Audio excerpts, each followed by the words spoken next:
أشهد أن لا إله إلا الله وحده لا شريك له وأشهد أن محمدا عبده ورسوله أما بعد فأعوذ بالله من الشيطان الرجيم بسم الله الرحمن الرحيم الحمد لله رب العالمين الرحمن الرحيم مالك يوم الدين إياك نعبد وإياك نستعين اهدنا الصراط المستقيم صراط الذين أنعمت عليهم غير المغضوب عليهم ولا الضالين. بنصر العزیز پس از تلاوت تشهد تعوذ و سوره فاتحه فرمودند: روایت هایی از زندگی پیامبر اکرم صلی الله علیه و آله و سلم در رابطه با جنگ بدر نقل می شد. جنگ بدر به پایان رسید و خداوند متعال کافران را به پایانی تلخ رساند. همانطور که قبلا ذکر شد 70 نفر از کافران کشته شدند که شامل بسیاری از سران و رهبران بودند. در مورد دفن این سران قریش در صحیح بخاری آمده است که حضرت عبدالله بن مسعود میگویند پیامبر اکرم صلی الله علیه و آله و سلم در کنار کعبه نماز می‌خواندند. الان او پشینه وقایع را نقل می‌کرد. پیامبر اکرم صلی الله علیه و آله و سلم در کنار کعبه نماز می‌خواندند که یکی از بدبخت‌ترین آنها بر اثر تحریک برخی از قریش احشای حیوانی را در میان دوش پیامبر اکرم صلی الله علیه و آله و سلم قرار داد، در حالی که ایشان در حالت سجده بودند و این افراد به استهزای خود ادامه دادند.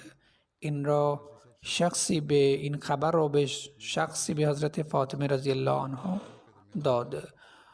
او یک دختر جوان در آن زمان بود. او دوان آمد و آن را از روی دوششان برداشت، یعنی تا حضرت فاطمه رضی الله عنها احشای سنگین را از روی دوش پیامبر اکرم صلی الله علیه و آله و سلم برداشت. پیامبر اکرم صلی الله علیه و آله و سلم هنگامی که نمازشان را تمام کردند چنین دعا فرمودند: خدایا قریش را بگیرید، خدایا قریش را بگیرید. پس از آن آنها را به نام یاد کردند: خدایا عمرو بن هشام، عتبه بن ربیع، شیبه بن ربیع، ولید بن عتبه، امیه بن خلف، عقبه بن ابی معیط و عمرو بن ولید را بگیرید. حضرت عبدالله در ادامه میگویند به خدا سوگند در روز بدر جنازه هایشان را دیدم که روی زمین افتاده بودند، یعنی کسانی که پیامبر اکرم صلی الله علیه و آله و سلم ذکر کردند. سپس آنها را به خندقی در بدر کشیده و در آنها انداختند. پس از آن پیامبر اکرم صلی الله علیه و آله و سلم فرمودند کسانی که در خندق هستند ملعون هستند، کسانی که در این گودال هستند ملعون هستند. در کتب سیره آمده است که پیامبر اکرم صلی الله علیه و آله و سلم فرمودند باید اجساد کافران را که جای خود خارج کنند او پیش از شروع جنگ بدر مکانهایی را قرار است کشته شوند مشخص کرده بودند. حضرت عمر رضی الله عنه می فرمایند پیامبر اکرم صلی الله علیه و آله و سلم مکانهایی را مشخص کرده بودند که مشرکان در آنجا کشته می شوند. با اشاره به این جاها می گفت انشاءالله فردا همینجا عتبه بن ربیع کشته می شود. شیبه بن ربیعه کشته می شود. امیه بن خلف کشته می شود. اونجاست که ابو جهل ابن هشام کشته می شود. فلان شخص در اینجا کشته می شود. پیامبر اکرم صلی الله علیه وسلم با قرار دادن دست مبارکشان بر روی زمان همونجا را مشخص می کردند. صبح روز بعد در جنگ بدر اجسادشان دقیقاً همان جایی ها بود که پیامبر اکرم صلی الله علیه و سلم دست مبارکشان را گذاشته بودند. حضرت عایشه رضی الله عنها نقل می کنند که پس از جنگ پیامبر اکرم صلی الله علیه و سلم دستور دادند که تمام اجساد کافران را در گودال گذاشتند. اینطور همه به جز امیه بن خلف در گودال قرار گرفتند. بدنش در زرش متورم شده بود و وقتی می‌خواستند او را بلند کنند قسمت‌هایی از گوشش شروع به ریختن کرد. از این رو در همانجا او را با ماسه و سنگ پوشاندند. هنگامی که پیامبر اکرم صلی الله علیه و سلم دستور دادند اجساد کافران را در خندق بیاندازند، عتبه بن ربیعه را گرفتند و در گودال انداختند. پیامبر اکرم صلی الله علیه و سلم از میان حضرت ابو حذیفه رضی الله عنه نارضایتی دیدند. او فرزند عتبه بود و مسلمان شده بود ولی پدرش کافر ماند. پیامبر اکرم صلی الله علیه و سلم فرمودند ای ابو حذیفه شاید از پدرت ناراضی هستی. پاسخ داد نه یا رسول الله، نه در قتل او شک دارم نه در قتلش، ولی من پدرم را مردی متفکر و بردبار و بزرگوار می دانستم. لذا امیدوار بودم که این صفات یعنی این صفات نیکویی که ذکر کرد او را به اسلام برسانند. وقتی عاقبت او را دیدم به یاد کفرش افتادم. با اینکه امیدوار بودم اسلام را بپذیرد و همین باعث ناراحتی من شده است. پیامبر اکرم صلی الله علیه و سلم به نفع او یعنی حضرت ابو حذیفه دعا فرمودند و برای دلجویی از او سخنی گفتند. از حضرت ابو طلحه انصاری رضی الله عنه روایت است که پیامبر اکرم صلی الله علیه و سلم در روز جنگ بدر به 14 تن از سران قریش دستور دادند و آنان را در یکی از گودال‌های بدر قرار دادند. پیامبر اکرم صلی الله علیه و سلم هرگاه مخالفی را شکست می‌دادند 3 شب در آن منطقه ماندند. در روز سوم اقامت در بدر پیامبر اکرم صلی الله علیه و سلم دستور دادند که زین را به شترش ببندید. پس از بستن زین به شتر پیامبر اکرم صلی الله علیه و سلم به همراه اصحاب قدره سپار شدند. راوی میگوید ما فهمیدیم که برای هدفی می روند. پیامبر اکرم صلی الله علیه و آله و سلم به لبه گودالی رسیدند که کافران در آن دفن شده بودند. حضرت این گذشتگان و پدرانش را به نام خطاب کردند و فرمودند ای پسر فلانی آیا خوشایند تو نیست که از خدا و رسولش اطاعت کنی؟ زیرا وعده را که به ما داده شده بود درست یافتیم. آیا اون چه را که پروردگارت به تو وعده داده بود درست یافتی؟ ابو طلحه میگوید که حضرت عمر پرسید ای رسول خدا چرا با این اجساد بی جان صحبت میکنید؟ یعنی اشاره به کسانی است که مرده بودند. پیامبر اکرم صلی الله علیه و سلم فرمودند سوگند به کسی که جان محمد صلی الله علیه و سلم در دست اوست آنچه را که من میگویم به اندازه آنها نمیشنوید. در سیره ابن هشام چنین آمده است ای اهل گودال تو بدبخترین خویشاوندان پیامبرت بودی. تو مرا طرد کردی در حالی که دیگران به راستی من شهادت دادند. تو مرا از وطنم تبعید کردی در حالی که دیگران مرا حمایت کردند. تو به من جنگ کردی در حالی که دیگران از من حمایت کردند. سپس فرمودند آیا وعده‌ای که خدایتان به شما داده بود تحقق یافت؟ حضرت میرزا بشیر احمد رضی الله عنه در سیره خاتم النبیین در این واقعه را چنین نوشته‌اند می نویسند پیامبر اکرم صلی الله علیه وسلم قبل از بازگشت به گودالی که سران قریش در آن دفن شده بودند تشریف بردند و نام هر یک از آنان صدا زدند و ندا دادند. آیا وعده ای را که خدا به شما داده بود درست یافته اید؟ همانا من وعده ای را که خدا به من داده بود حق یافتم. سپس افزودند ای اهل گودال، تو بدبختترین پیشوندان پیامبرت بودی. تو مرا طرد کردی در حالی که دیگران به راستی من شهادت دادند. تو مرا از وطنم تبعید کردی در حالی که دیگران مرا حمایت کردند. تو به من جنگ کردی در حالی که دیگران از من حمایت کردند. حضرت عمر رضی الله عنه عرض کردند ای رسول خدا، آنها مردند، حالا چطور میشنوند؟ پیامبر اکرم صلی الله علیه و آله و سلم فرمودند آنها بهتر از من میشنوند تا الان مرا میشنوند.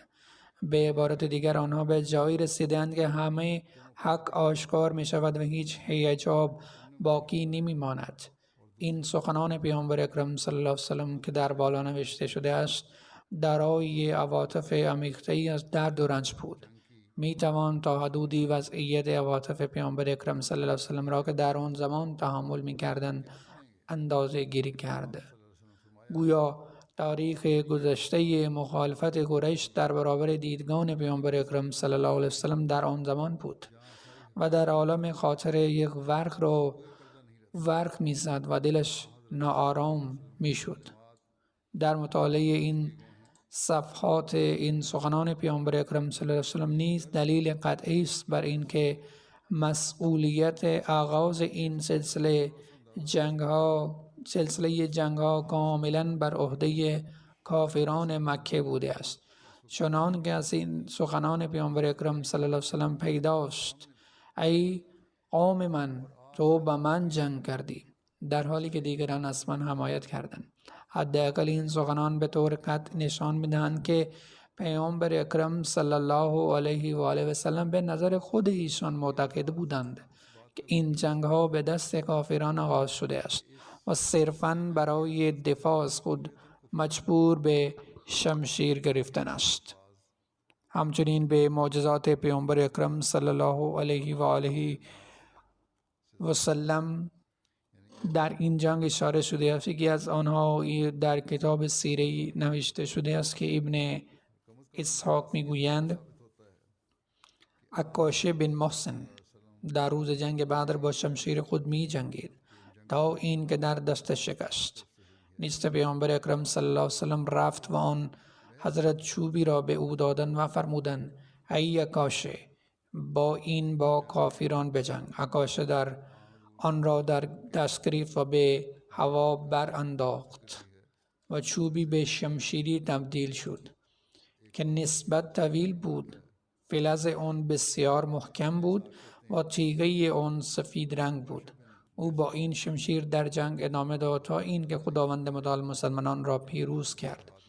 راوی میگوید این شمشیر را آن نامیدند. او از این شمشیر برای نشان دادن دلاوری ها و جنگ های بعدی نیز استفاده می کرد تا اینکه در جنگ با مسلمه کذاب به شهادت رسید. علاوه بر این معجزه‌ای در رابطه با اثر بخشی آب دهان و دست مبارک پیامبر اکرم صلی الله علیه و آله و سلم ثبت شده است. حضرت قتاده نقل می کنند که در جنگ بدر به چشمش اصابت کرد و بر گونه‌اش آویزان شد، یعنی کره چشمش از حدقه بیرون آمده و بیرون زده بود. قصد داشت آن را قطع کند و کنار بگذارد.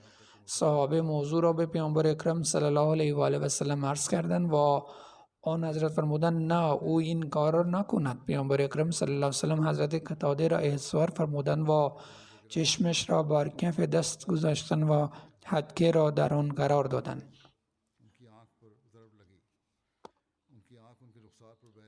یعنی پیامبر اکرم صلی الله علیه و سلم دوباره حدقه را در چشمش قرار دادند.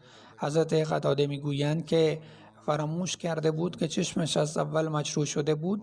چشمش را عقب گذاشتن و به گونه‌ای شفا یافت که نمیتوانست تشخیص دهد که چشم مصدوم همان چشمی است که بیرون آمده است.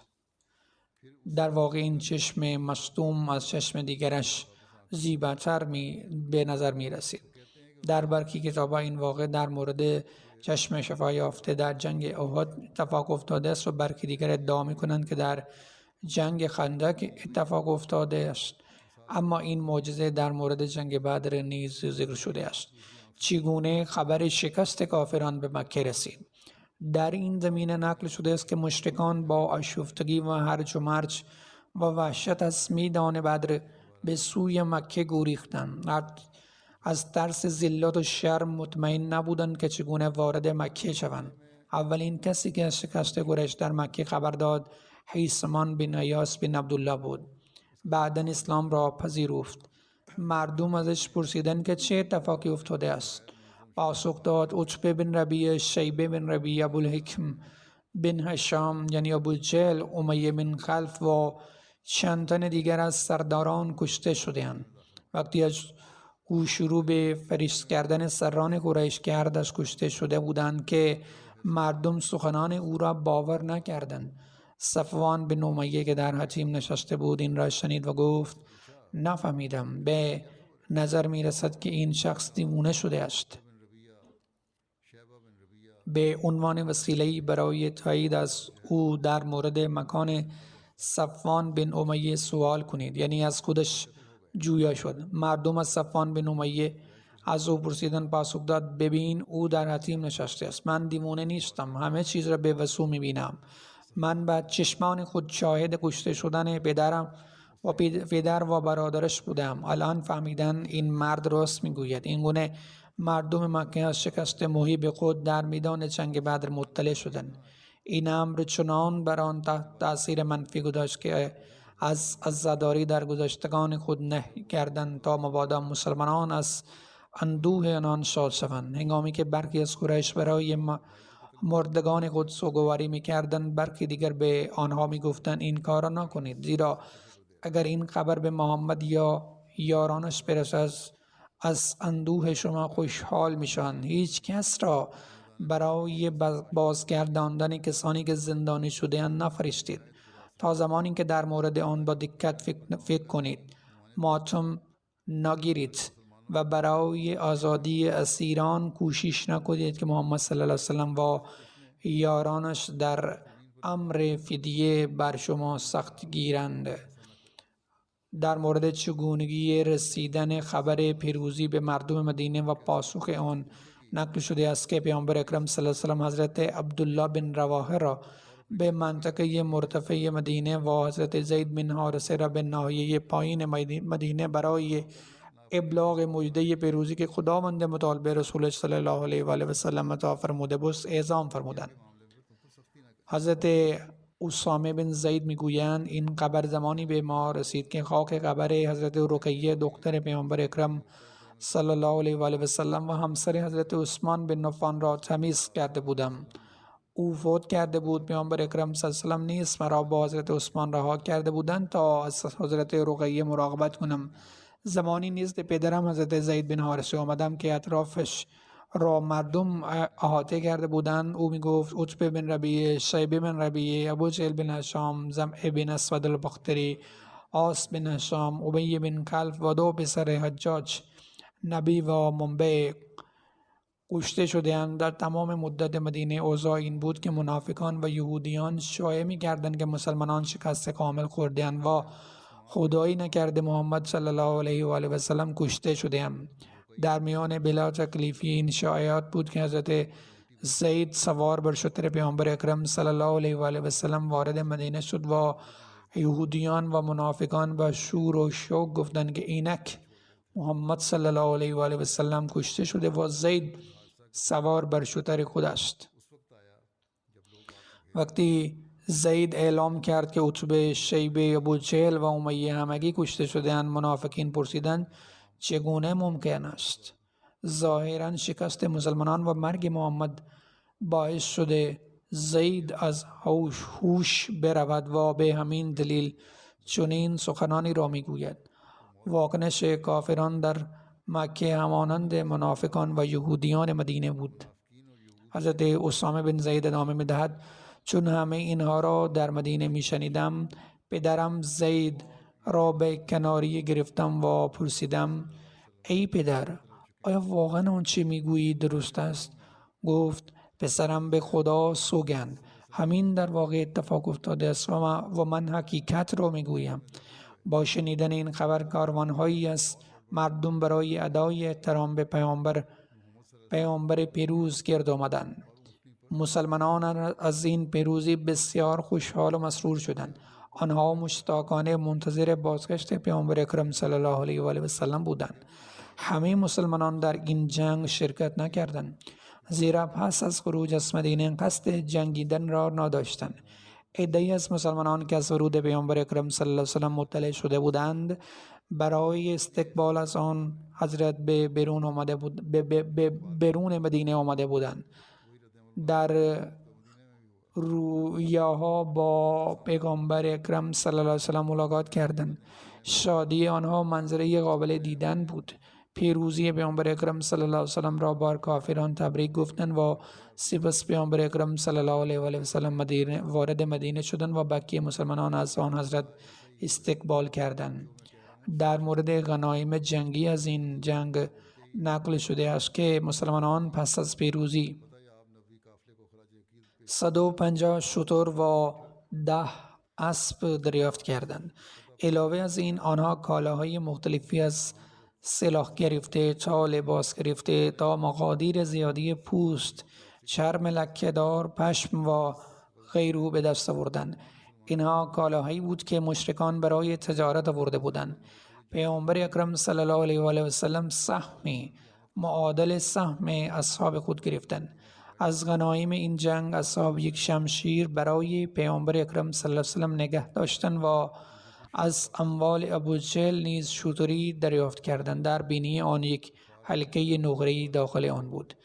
در کتاب‌های تاریخ به این شمشیر و شتر اهمیت زیادی داده شده است.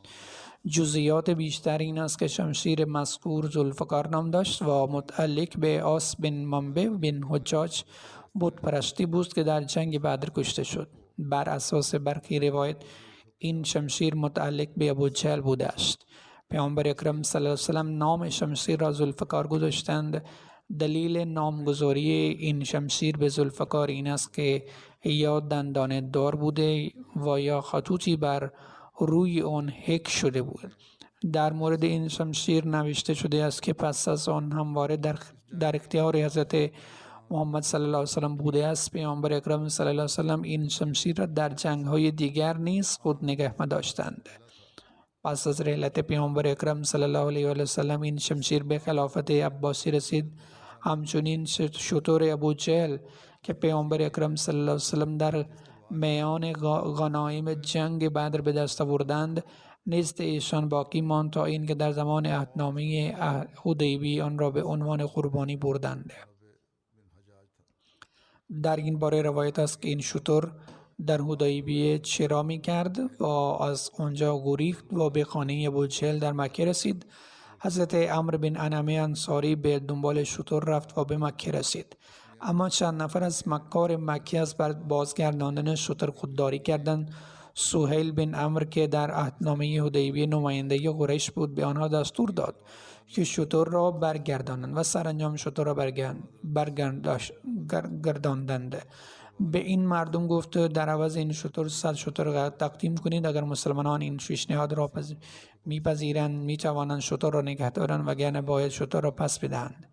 پیامبر اکرم صلی الله علیه و سلم فرمودند که اگر این شتر را برای قربانی تعیین نمی‌کردند آن را پس می‌دادند. با این حال این شتر اکنون برای قربانی تعیین شده است. به خاطر این آن حضرت شتر را جانب مسلمانان ذبح کردند. پیامبر اکرم صلی الله علیه و سلم در هنگام تقسیم غنایم اموال را بین ورثان شهدا و کسانی که به عنوان نماینده پیامبر اکرم صلی الله علیه و سلم در مدینه منصوب شده بودند و یارانی که وظایف گوناگونی بر آنها محول شده بود تقسیم کردند. از این رو نتوانستند در جنگ بدر شرکت کنند. از غنایم نیز سهمی به آنها داده شد. جزئیاتی در رابطه با دیه گرفته شده از اسیران جنگی و مشورت اصحاب در این زمینه وجود دارد. اسیران جنگ بدر با گرفتن باج از زنان آزاد شدند. ارزش دیه پرداختی بین 4000 درهم تا 10,000 درهم بود، اما به آنهایی که توانایی پرداخت این مبلغ را نداشتند گفته شد که به شرطی آزاد می‌شوند که به کودکان مدینه خواندن و نوشتن بیاموزند. همچنین برخی از زندانیان بدون نیاز به پرداخت دیه یا به دیه بسیار کمی آزاد شدند. روایات مختلفی در این رابطه وجود دارد و برخی از این روایات انواع شبهات را ایجاد می کند، اما حضرت مسلم موعود رضی الله عنه توضیح صحیح برای آنها ارائه کرده‌اند. با این حال ابتدا تمام جزئیات را ذکر می کنم. همه روایات مختلف در کتب تاریخ و همچنین روایات احادیث در مورد دیه گرفتن از اسیران بدر مختلط و مغشوش شده است. حقیقت امر این است که دستور پیامبر اکرم صلی الله علیه و آله و سلم مبنی بر فدیه گرفتن از اسیران بدر مطابق خواست خداوند بوده است. اگرچه قبلا این روایت را در مورد روایت حضرت عمر رضی الله عنه ذکر کردم، اما ذکر آنها در اینجا نیز ضروری است.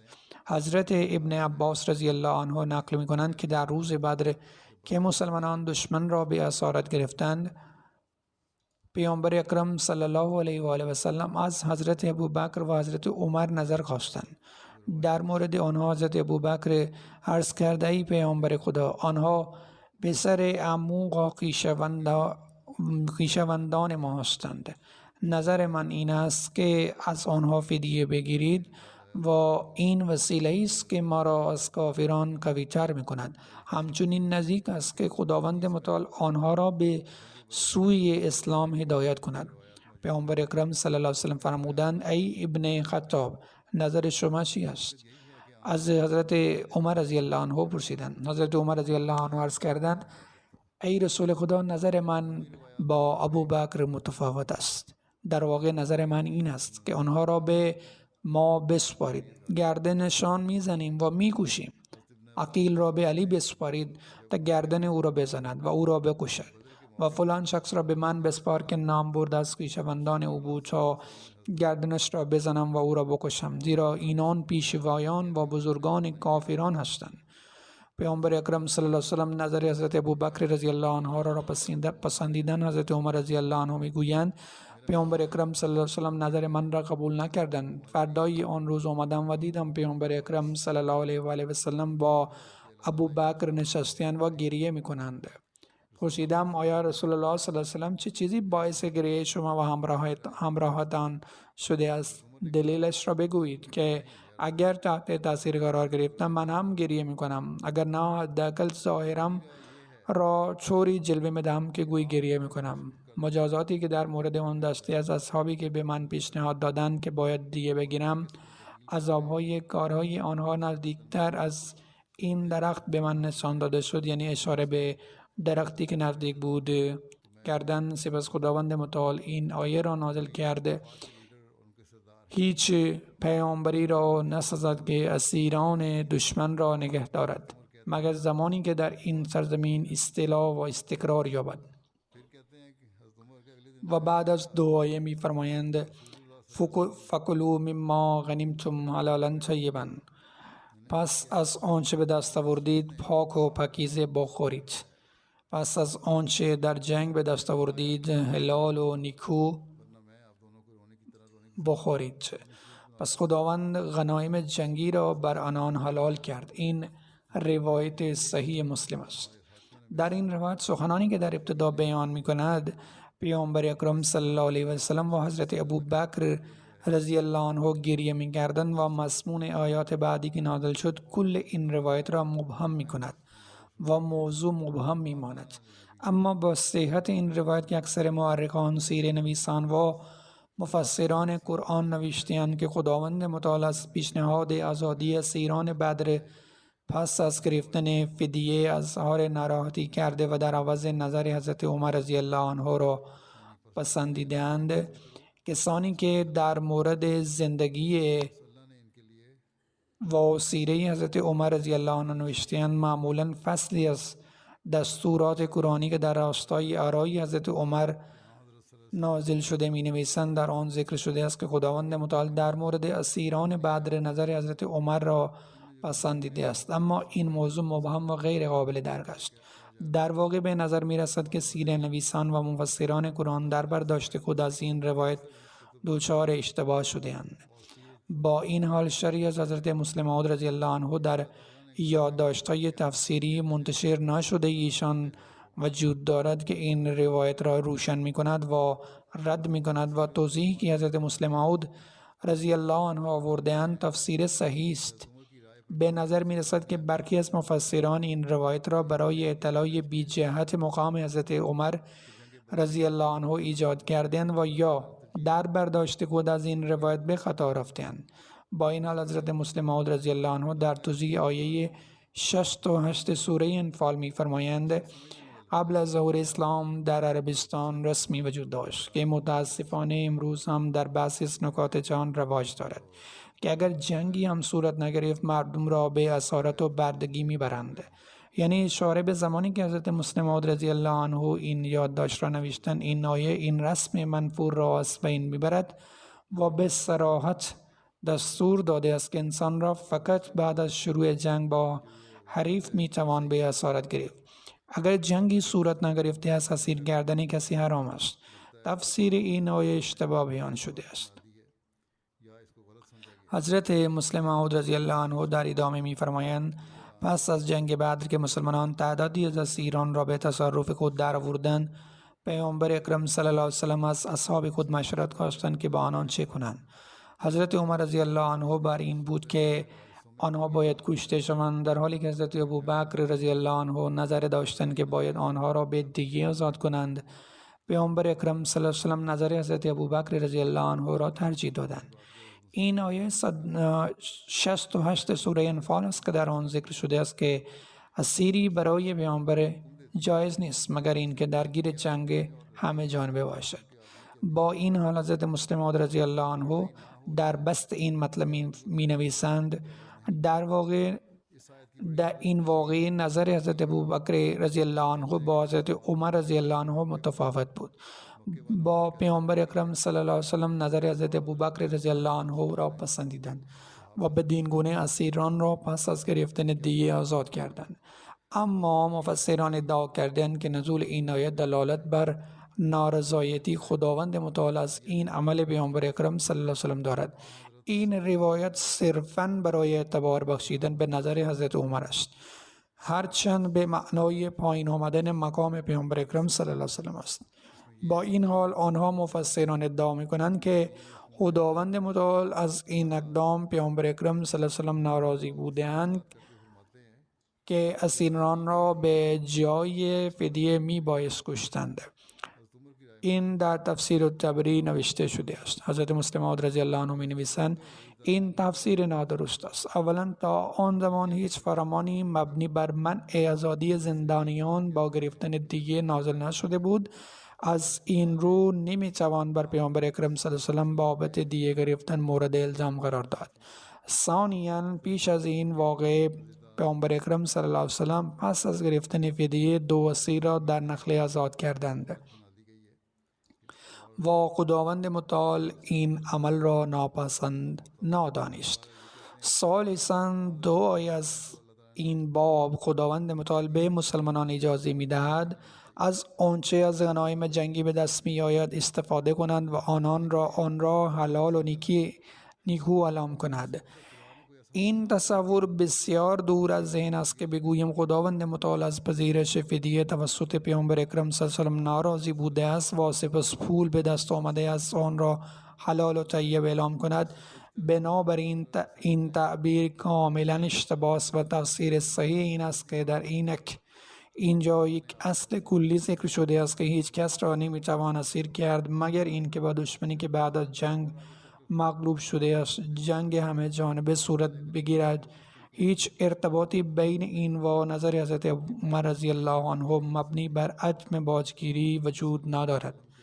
از مفسران قرآن علامه امام رازی و سیره نویس معروف علامه شبلی نعمانی نیز نظری مشابه حضرت مسلم موعود رضی الله عنه داشتند.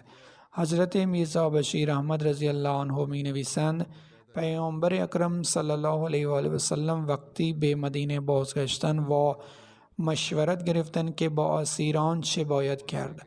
عموما در عربستان اعدام زندانیان یا بردهداری دائمی آنها یک رسم بود، اما سیره پیامبر اکرم صلی الله علیه و سلم از چنین اقدامات سختی بیزار بود. علاوه بر این هیچ دستور الهی نیست در این زمینه نازل نشده بود. حضرت ابوبکر رضی الله عنه میگویند به نظر من باید با دیه آزاد شوند، زیرا برادران و خویشاوندان ما هستند. کی میداند فردا زمین مردم فدایان اسلام به دنیا بیایند؟ اما حضرت عمر رضی الله عنه با این نظر مخالفت کردند و گفتند در امر دین نباید به خویشاوندی توجه کرد. این افراد به دلیل اعمال خود مستحق اعدام شدهاند.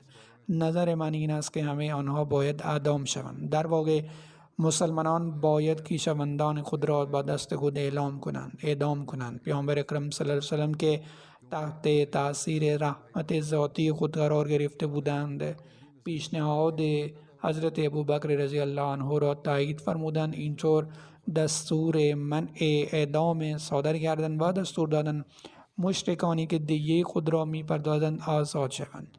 پس در ادامه امر الهی نیز در این باره نازل شد. بعداً حکم الهی به فدیه گرفتن هم نازل شد، همان گونه که حضرت مسلم موعود رضی الله عنه نیز نوشته‌اند. لذا استفاده از این حدیث برای تبیین گریه پیامبر اکرم صلی الله علیه و آله و حضرت ابوبکر رضی الله عنه بسیار عجیب به نظر می رسد. در هر حال حضرت میرزا بشیر احمد رضی الله عنه در ادامه می نویسند به این ترتیب برای هر کس به اندازه توانش با دیه از 1000 درهم تا 4000 درهم تعیین شد. همه زندانیان آزاد شدند، بقیه در آینده ذکر خواهد شد انشاءالله.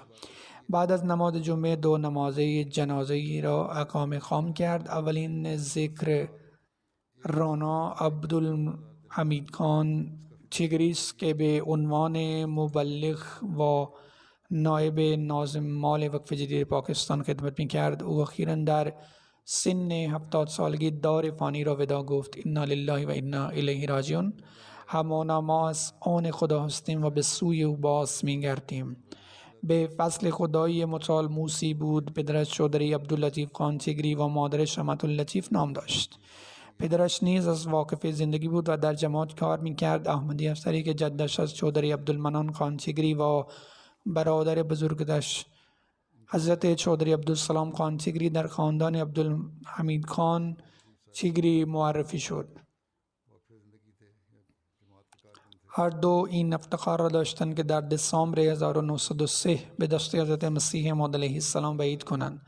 عبدالحمید خان چگری در اردیبهشت 1358 به طور رسمی به عنوان مبلغ خدمت خود را آغاز کرد و فرصت خدمت در نکات مختلف را پیدا کرد، چه در داخل پاکستان و چه در خارج از کشور.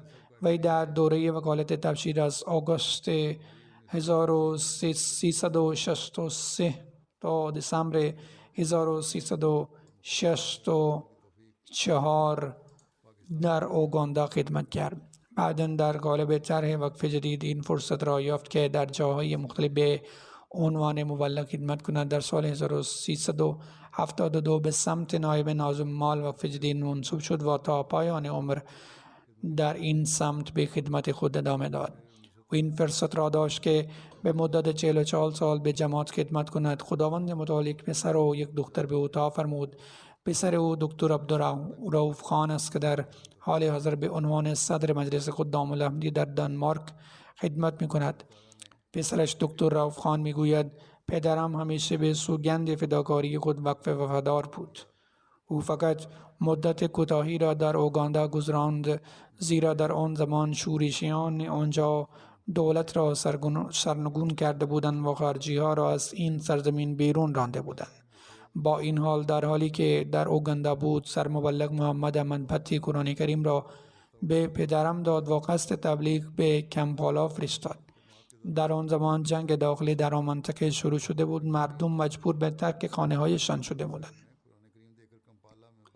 پدرم در حین جابجایی خانه بیمار شد و به دلیل نبود بیمارستان در نزدیکی و یا هیچ نوع کمک پزشکی مردم پدرم را در اتاق رها کردن و رفتند. منطقه به تصرف شورشیان درآمد و آنها شروع به جستجو در کل منطقه کردند. در این مدت یک شورشی حتی به اتاق او رفت و در حالی که دراز کشیده بود پدرم را به خیال مرده رها کرده. پدرم به من می گفت که درست زیر پنجره دراز کشیده و گلوله ها از پنجره عبور می کردند و به دیوار مقابل می خوردند. پس از مدتی که اوضاع کمی بهتر شد پدرم با شخصی تماس گرفت و به مکان امنی منتقل شد و خداوند متعال از او محافظت کرده.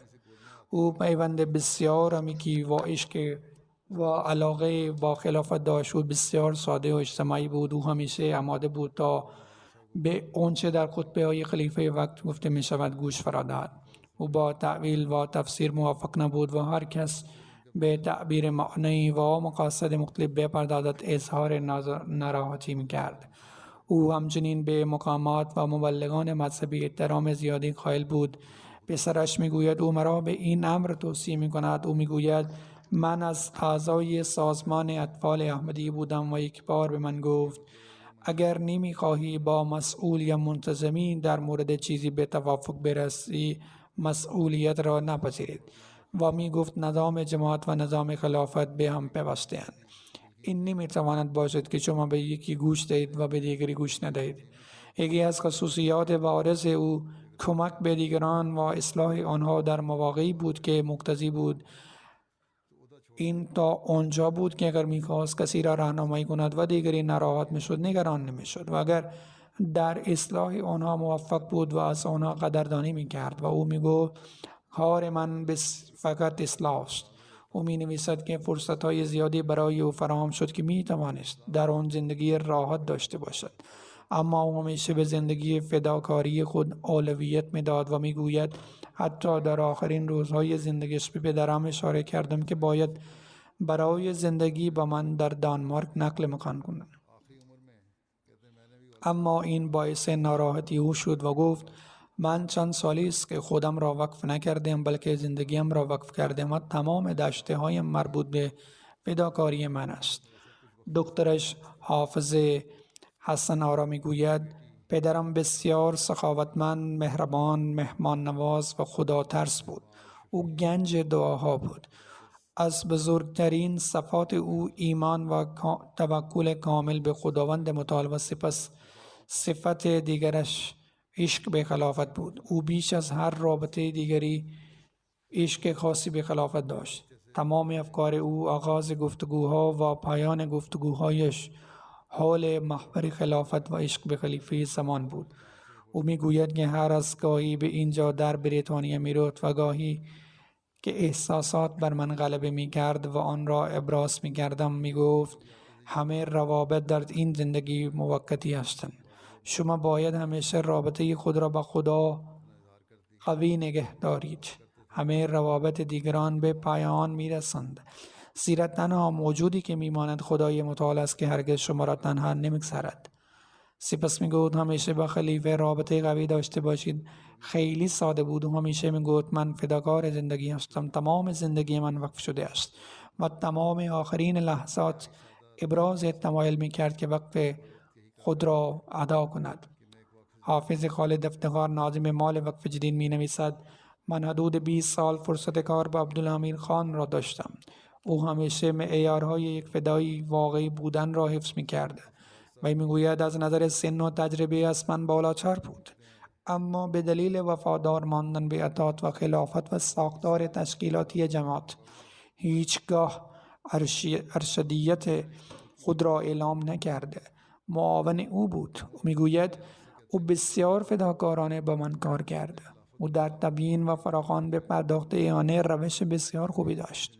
او به کارگران جدید، مبلغان و معلمان در مورد چگونگی کار و خرد عالی آموزش میداد و وظایف مهوله را با اطاعت کامل انجام میداد. او همیشه توصیه‌های عالی ارائه میکرد. اداره وقف جدید با این که 20 سر و صدا و از خودگذشتی خدمت می کرده 30 سال از خدمت او بهره مند شد. در چند سال آخر عمرش هر از چندگاهی مریض می شد و فرزندش در خارج از کشور زندگی می کردند. اگر کسی به او پیشنهاد می کرد که شاید برود و با یکی از فرزندانش زندگی کند بسیار احساساتی می شد و پاسخ می داد جانم را وقف کردم تا آخر خدمت خواهم کرد. او تا آخرین لحظات به این عهد وفا کرده. آقای مبشر احمدی مبلغ در نظامت مال میگوید در سال 2013 به سمت ریاست مال و در وقف جدید منصوب شدم. عبدالامین خان 2 نصیحت اساسی به من کرد و گفت که آنها را در دفترم یادداشت کنم. اول اینکه منشای همه برکات خلافت است. شما باید در هر حال و شرایطی به خلافت وفادار بمانید. دوم این بود که اگر در انجام کار خود تنبل شوید می توان آن را نادیده گرفت.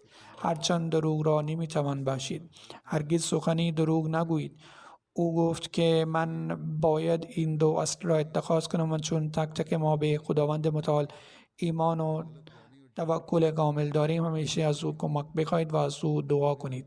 او میگوید در بسیاری از تورها او را همراهی کردم و همیشه تاکید میکرد که در حین ملاقات به دیگران اهمیت وقف جدید را باید به هر فردی به اندازه‌ای که هیچ قید و شرطی در فداکاری نداشته باشد منتقل شود.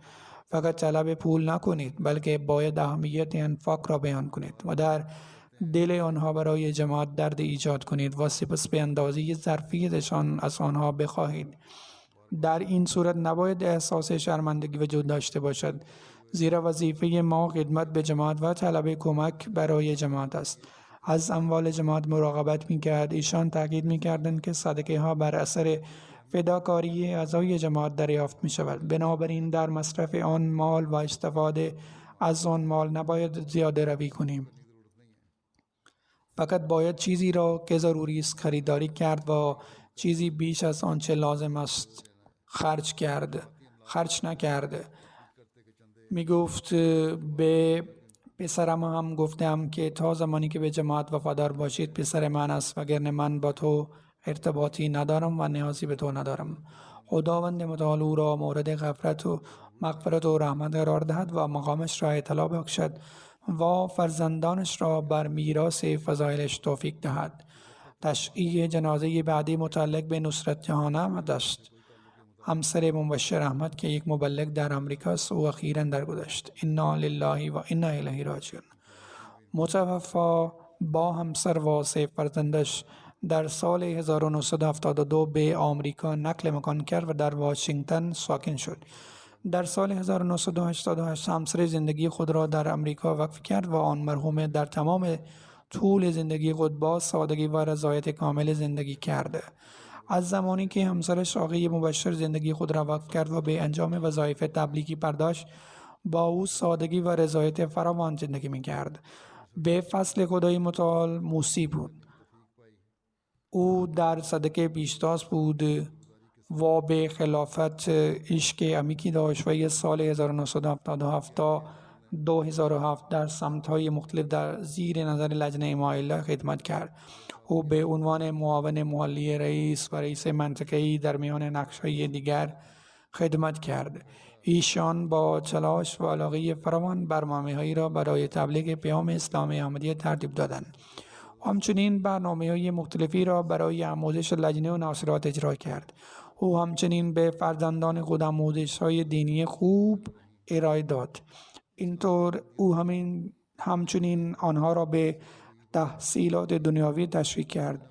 از او شوهر، 2 پسر و 2 دختر به یادگار مانده‌اند. به فضل خداوند متعال هر 4 فرزندش از اعضای فعال جماعت در خدمت دین هستند. خداوند متعال آن مرحومه را مورد غفران و رحمت خود قرار بدهد و فرزندانش را مشمول دعاها و فضایل او قرار دهد.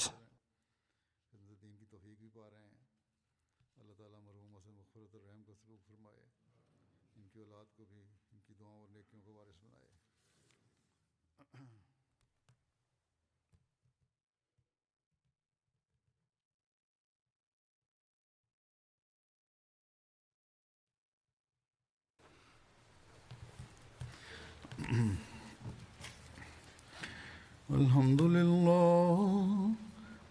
لله نحمده ونستعينه ونستغفره ونؤمن به ونتوكل عليه ونعوذ بالله من شرور أنفسنا ومن سيئات أعمالنا من يهده الله فلا مضل له ومن يضلل فلا هادي له ونشهد أن لا إله إلا الله ونشهد أن محمدا عبده ورسوله